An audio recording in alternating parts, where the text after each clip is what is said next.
Conservation District Water Festival. I'm Annie Quinn with Jacobs Creek Watershed Association, and I'm talking today about flooding. Now, where does flooding come from? Well, flooding comes from runoff. Well, where does runoff come from? Runoff comes from rain.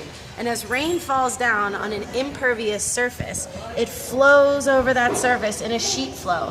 And as it reaches the drain or the pipe associated with that runoff, it gets to the river, and the river just can't handle that amount of quantity. It can't handle that water.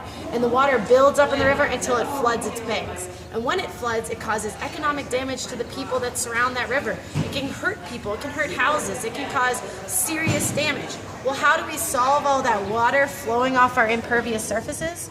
Well, how about we go back to nature? How has nature been solving that issue since the beginning of time? Well, when you look at the soil system and I spray water into it, you see that none of that runoff is occurring in this system in the same way that it's occurring in the impervious surface.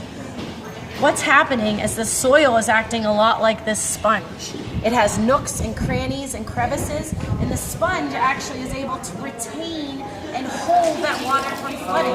It keeps it in those pores because the grass and the trees, they need it to survive. So how can we make this impervious surface more like this sponge? Well, one of those ways is through green infrastructure technologies. And one of those is called porous pavement. And what it is it's installed the exact same way that pavement is installed. It's poured, it's a mixture of very large aggregate like this and a concrete mix. You just mix it a little drier. And what's so special about this is as you spray water onto this, you can see the water getting down into the nooks and the crannies of the rocks, and it's not running down off the hill into the river.